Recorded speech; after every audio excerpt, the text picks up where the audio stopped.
శ్రీ లలితా త్రిస్తిలోని మొదటి శ్లోకము. కకార రూప కళ్యాణి కళ్యాణ గుణశాలిని కళ్యాణ శైల నిలయ కమనీయ కళావతి. పంచదశి మంత్రము కా అక్షరంతో మొదలవుతుంది. కాతో మొదలు పెట్టబడినది కా ఆది విద్య.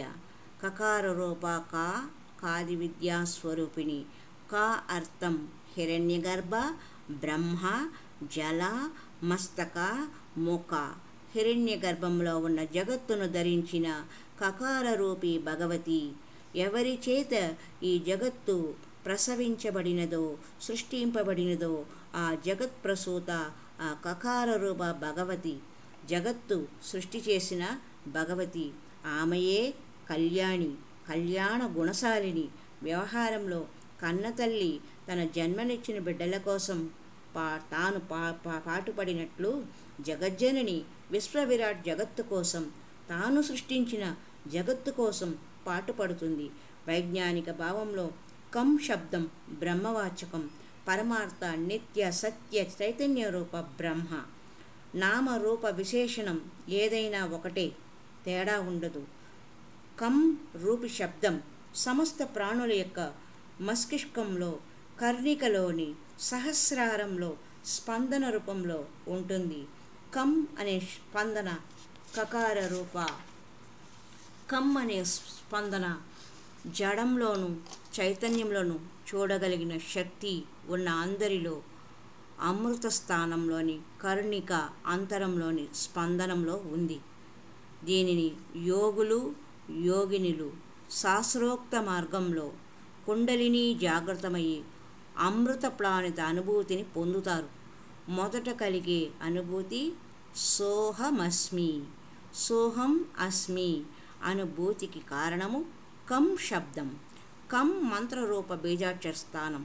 శ్రీ యంత్రంలోని షోడశ దళాలు, ఆ తర్వాత అష్టదళాలు, ఆ పైన వచ్చే త్రికోణం యోనికుండంలో ఖం ఖం గం ఘం ఞం ఛం ఛం ఝం ఝం ఞం టం టం ఢం ఢం వరకు వస్తాయి. అక్కడ కం శబ్దం వచ్చే స్థానంలో క్రింద నుంచి పూర్ణరూపంలో ప్రజ్వలితమైన అగ్నిగుండంలోని అగ్నిలాగా, త్రికోణంలోని యోనికుండంలో ప్రజ్వలితమైన అగ్ని జన్మ జన్మల నుండి వచ్చిన అంతఃకరణలోని మలినాలను నష్టం చేసి హృదయాకాశానికి చేరుతుంది. కం రూపి అగ్ని. ఖం రూపి ఆకాశంలో హృదయాకాశం నుంచి దహరాకాశం వరకు ప్రయాణించే ఏకత్వమైన ఆ అగ్ని వాస్తవంలో ఏమిటి? అగ్నిమీడే పురోహితం అని వేద పండితులు ప్రారంభం చేస్తారు. ఈ అగ్ని కుండలిని అగ్ని అనుభూతి నిరంతర పురశ్చరణ వలనే జాగృతం అవుతుంది. నిరంతర పురశ్చరణ అంటే భగవంతుని నామమును ధ్యానము లేదా స్మరణ చేస్తూ ప్రతి పనిని భగవంతునికి సమర్పించి చేయడం వలన మనకు పాపము అంటదు. నిరంతర స్మరణ, ఇష్టదేవత యొక్క గురుస్మరణ వలన కర్మభోగము ఫలభోగము అంటదు. అర్చన, సంధ్యావందనము, పంచభూత పూజలు మొదలైనవి బాహ్యమైన సదాచారం. వీటితో సత్యాచార విషయమైన ఆ అంతఃశక్తిని జాగృతం చేయడానికి ఏమి చేయాలి? కం రూపి అగ్నిలో మన అవగుణాలను హవనం చేయాలి. మన అవగుణాలను పోగొట్టుకోవాలంటే సద్గురువు సన్నిధిలో పోగొట్టుకోవాలి. అగ్ని స్పర్శ వలన అనగా గురువు యొక్క స్పర్శ వలన మనము శుద్ధులము అవుతాము.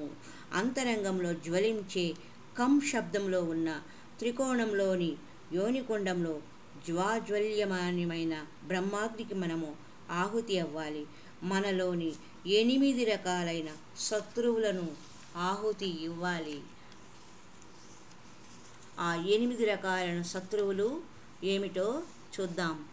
కామాయ స్వాహ, క్రోధాయ స్వాహ, మోహాయ స్వాహ, లోభాయ స్వాహ, మదాయ స్వాహ, మాత్సర్యాయ స్వాహ.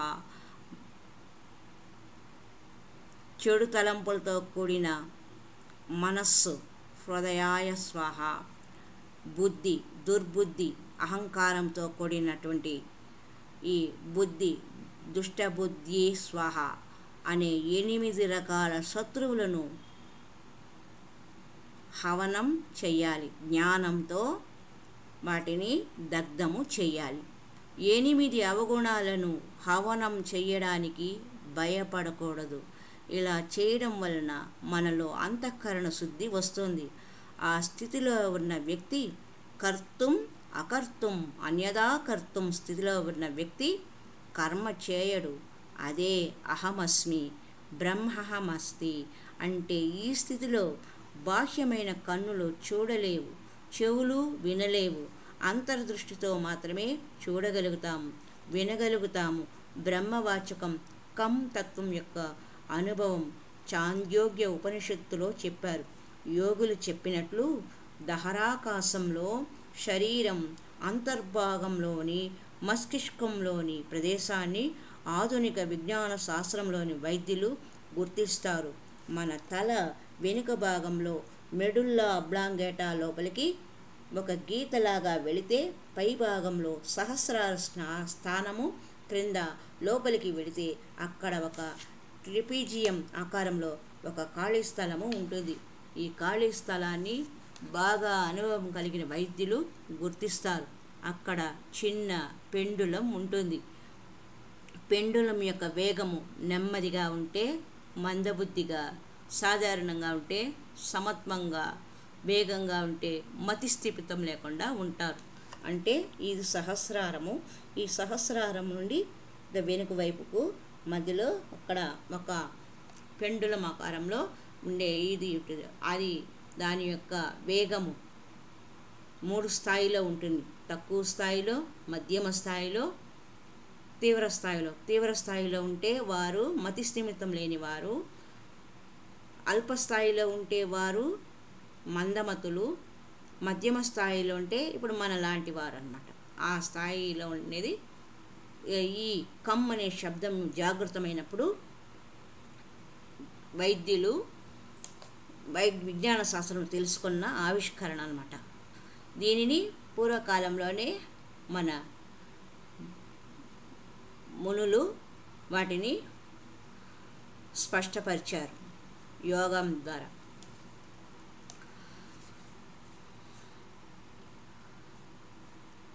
ప్రేమ అంటే పరమ సత్యం.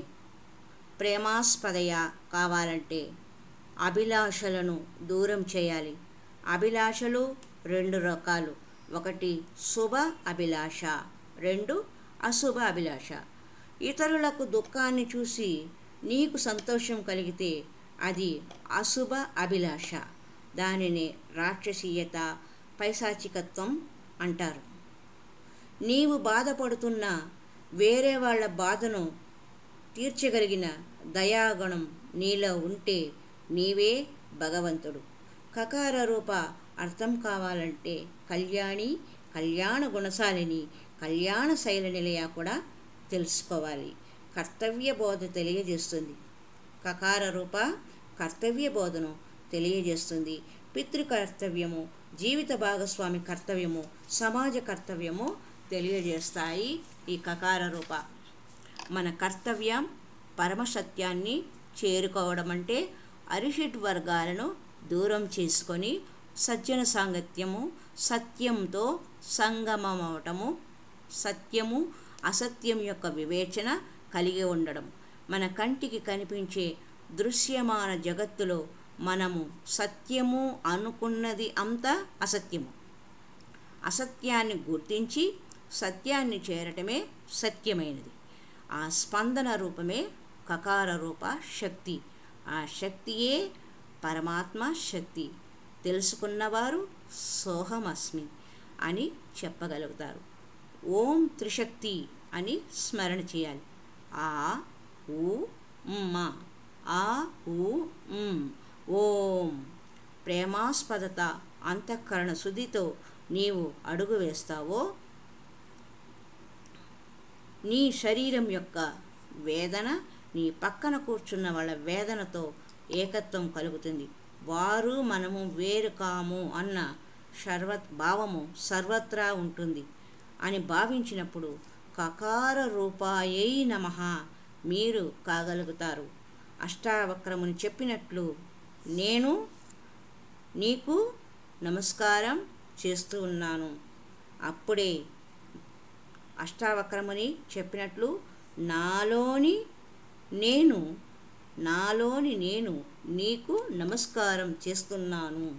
అప్పుడే మనము కకార రూప కళ్యాణి రూప కాగలము. కల అని నిరంతరము ఆనందాన్ని ప్రసాదించే శక్తిశాలిని కళ్యాణి అని అర్థం. ఈ పదాలకు మనము ఇంకా అర్థం తెలుసుకుంటూ ముందుకు సాగాలని ప్రార్థిస్తూ ఆ జగన్మాత లలితాపరా భట్టారికకు కృతజ్ఞతలు తెలుపుకుంటూ ఓం శ్రీమాత్రే నమః. హరి ఓం తత్సత్.